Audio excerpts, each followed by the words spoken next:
Olá, você é aluno do meu curso. Seja bem-vindo a mais um episódio do nosso podcast. A nossa ideia é sempre trazer os assuntos mais atuais e os temas mais recorrentes que impactam no dia a dia, tanto da sociedade quanto na seara jurídica. E hoje, para a gente conversar esse caso, que é uma de comoção nacional, eu tenho a honra de ter comigo a professora Camila Prado. Ela é mestre em Direito pela Universidade Federal do Rio de Janeiro, é especialista em Direito Animal, é presidente da Comissão de Direito Animalista do Rio de Janeiro e é coordenadora de vários cursos aqui em Direito Animal. Professora Camila, muito obrigada por estar conosco nesse bate-papo de hoje. Olá, Cristiane. Eu que agradeço ao convite e realmente hoje nós vamos falar de um tema que comoveu o Brasil, não é verdade? É verdade. Para você que está aí nos assistindo, com certeza você já ouviu bastante notícia sobre essa temática, a gente vai falar hoje sobre o cachorro Joca. E para a gente começar falando sobre isso, eu queria perguntar de pronto assim, professora Camila, a companhia aérea tem responsabilidade sobre essa questão? Sim, a companhia aérea, ela tem responsabilidade, sim, e ela responde objetivamente pela falha na prestação do serviço.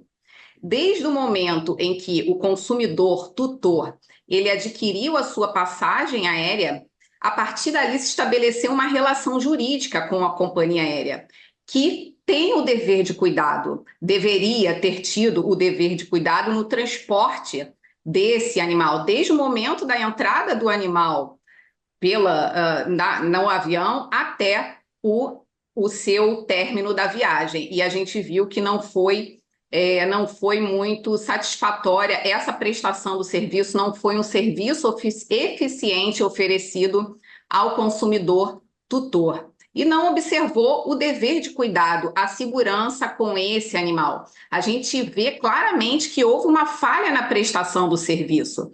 O animal ele ficou mais de 10 horas dentro de uma caixa, submetido a um calor imenso, ele foi transportado para um local que não era o seu destino final e retornou para Guarulhos, que foi de onde ele saiu com o seu tutor, morto.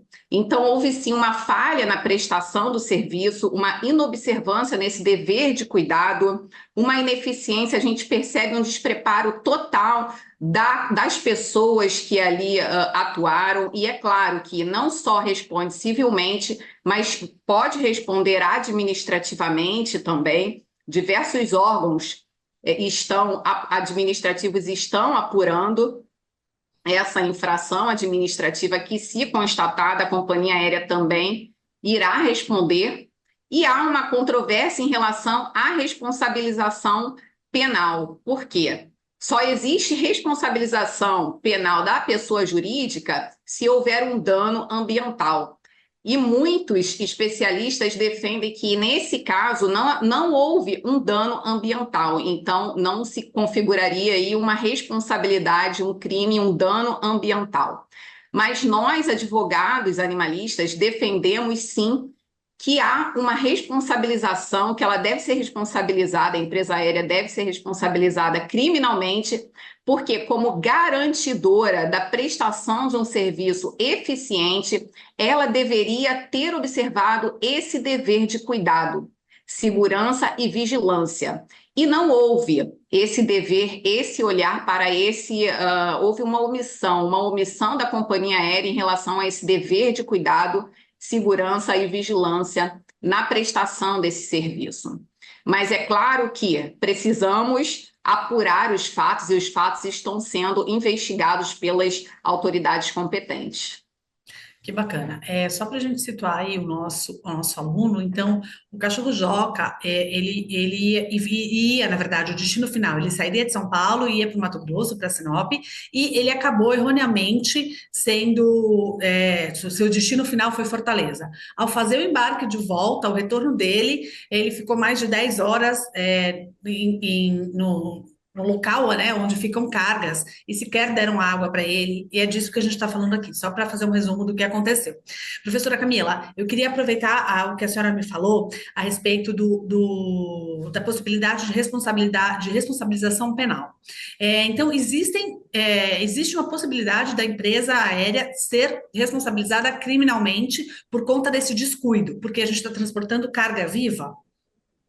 Exatamente. Como garantidora da prestação de um serviço eficiente e o dever de cuidado na observância dessa prestação, de ter o cuidado com o animal, de prestar um serviço eficiente, ela deveria também responder, porque houve um crime de maus tratos. Ao meu ver, como animalista, eu enxergo, e eu acho que o Brasil todo conseguiu enxergar aí a configuração de um crime de maus tratos. O animal, ele ficou mais de 10 horas, ele saiu de São Paulo, como você mesma falou, iria para o Mato Grosso e foi parar em Fortaleza. E em Fortaleza, nós vimos ontem nos canais de comunicação, nos maiores canais de comunicação, que o animal de lá ele ainda estava vivo em Fortaleza e quando houve a verificação da falha na prestação de serviço, ele foi encaminhado novamente para Guarulhos e veio a óbito.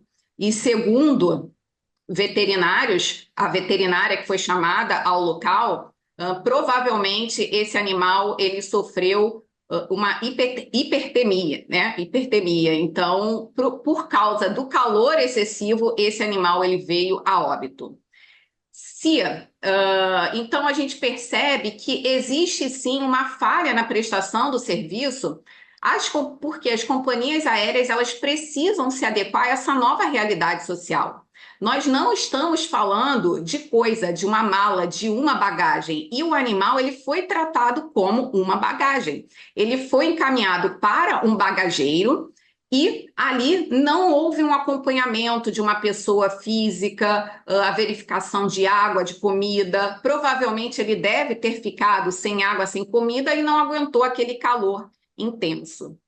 E é interessante que a gente levanta esse debate em relação ao animal não é coisa. Por quê?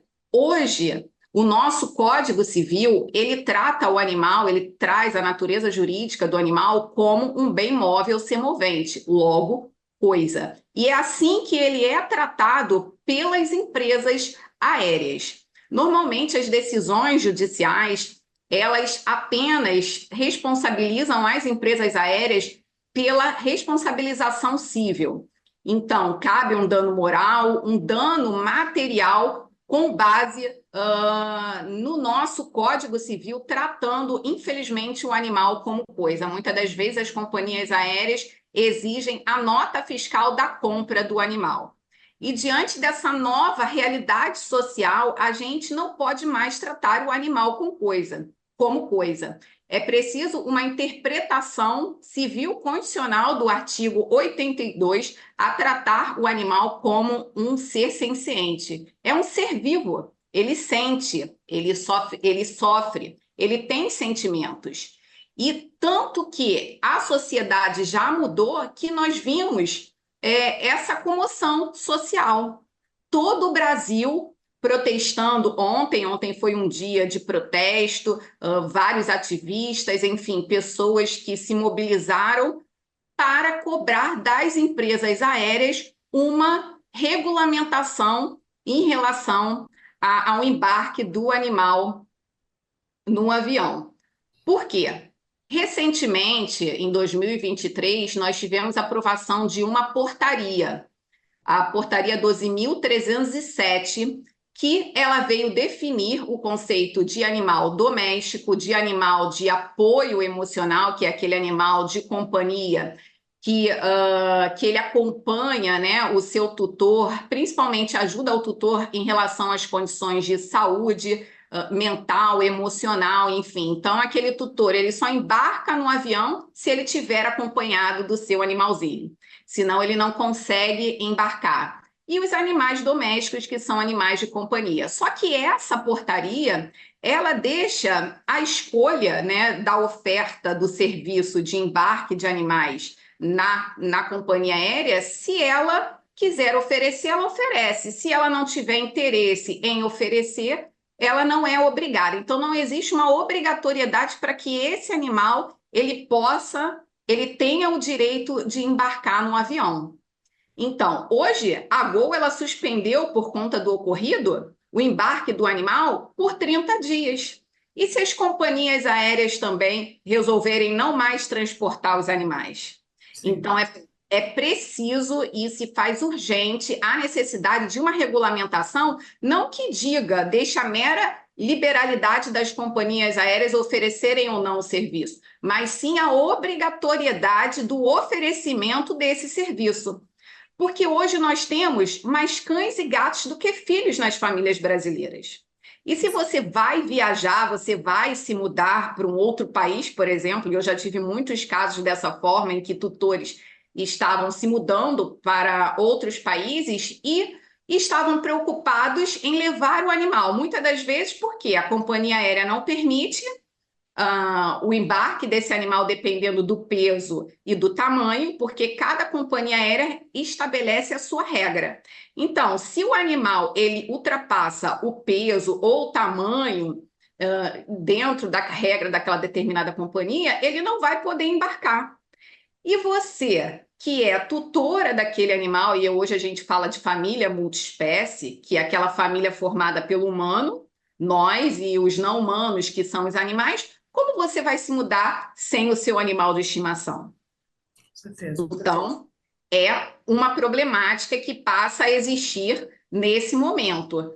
Então, não há mais como deixar a mera liberalidade das companhias aéreas. É um direito, os animais hoje têm direitos assegurados por lei. A nossa Constituição Federal, ela veda a crueldade contra os animais. Se ela veda a crueldade contra os animais, é porque ela reconhece que os animais são capazes de sofrer.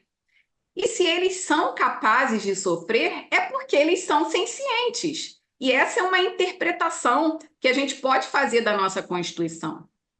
E a gente já percebe o movimento através da reforma do nosso Código Civil, que vem a considerar os animais como seres sencientes. E isso muda toda uma estrutura, porque a gente não precisa interpretar somente a Constituição conforme a Constituição, interpretar o nosso Código Civil conforme a Constituição. O nosso Código Civil, simplesmente, ele vem trazer o animal como um ser senciente. Então, ele é um ser vivo, senciente, que tem direitos assegurados por lei e é uma analogia que se faz, porque em Portugal já é dessa forma, né? Diversos países já modificaram seus códigos civis a não considerar mais os animais como coisa, como Portugal, Espanha, enfim, Alemanha. E no Brasil nós temos vários códigos de proteção animal que também já reconhecem o animal como sujeito de direitos ou um ser senciente, como o Código da Paraíba, Pernambuco, Goiás, Rio Grande do Sul, Santa Catarina, enfim, são inúmeros estados que já estão no movimento legislativo, numa política legislativa, de não considerar mais o animal como coisa. Então, a gente vê que é uma realidade social, esse é um mercado que move também o animal, ele move o mercado de consumo, porque nós temos o segundo maior mercado de consumo, pet, e a companhia aérea, ela não oferece um serviço gratuito, ela cobra pelo embarque do animal, não é de graça. E a própria portaria 12.307, ela diz que o preço será estabelecido pela companhia aérea. Então, nós podemos dizer que os tutores, eles são consumidores tutores, eles pagam para o seu animal embarcar e que os animais também poderiam ser considerados consumidores, já que o serviço está sendo oferecido para eles.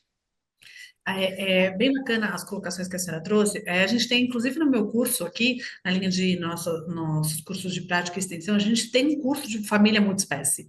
E o Código Civil, como a senhora bem falou, aí na iminência de vir a ser publicado, né, no próximo ano, vai reforçar ainda mais essa questão. Os números são bastante, eu acho que são números que de fato fazem a diferença. Eu apurei em 2023, houve 90 mil embarques de animais de estimação. Isso um número bastante relevante, porque de fato a conjugação das famílias hoje ela é diferente dos anos anteriores. E a sociedade está clamando aí por esse respeito e por essa normatização dos animais, porque de fato são seres vivos, né? E aí eu gostaria muito, antes da gente terminar o nosso bate-papo, que a senhora falasse o que vem por aí com o novo Código Civil, e porque a gente já sabe que hoje tem pensão para animais, a gente sabe de guarda compartilhada, também uma realidade hoje dentro dos nossos tribunais. E o que mais a gente pode esperar do direito animal, que cada vez mais está ganhando uma projeção, e para quem não milita nessa área, gostaria de advogar? É uma área promissora, então, inclusive, o curso, ele oferece já um curso de advocacia animalista, e em breve nós teremos também uma novidade, que será o curso de advocacia animalista extrajudicial. Spoiler. Vale a Sim, então vale a pena conferir, porque com o Código Civil muita coisa vai mudar, né, Cris? Então, essa luta nossa de lutar pelos direitos dos animais, de reconhecer os direitos dos animais, ela vai ser positivada. Então, é uma oportunidade para aqueles que querem ingressar nessa área e atuarem na defesa dos animais. E como advogados, aqui nós estamos falando de advocacia animalista. Você vai atuar como um advogado, lutar pelos direitos dos animais. E direitos esses que você encontra não só na Constituição, mas em leis federais, estaduais e municipais. Então, nós temos normas que precisam ser estudadas, né? Porque a gente percebe que as universidades ainda, talvez agora isso mude, mas as universidades ainda não possuem em sua grade curricular a disciplina Direito Animal, e o meu curso, ele abriu as portas, então eu acho que saiu na frente, ele tem uma visão, né? E realmente vem acompanhando, porque a gente vê o Código Civil que vem positivando essa ideia, né, que alguns diziam que não seria possível. Então, eu parabenizo você também, o meu curso, por essa abertura, né, para o direito animal que vem crescendo, e o advogado animalista ele pode atuar em diversas áreas, porque o direito animal ele é interdisciplinar, então você pode atuar em inúmeros conflitos condominiais, e caso você tenha esse interesse, o curso Advocacia Animalista Extrajudicial, ele vai te ajudar a ter uma noção de como você pode vir atuar nessa área. Você pode atuar também na questão do mercado pet, que vem crescendo. O Brasil é o segundo maior mercado pet.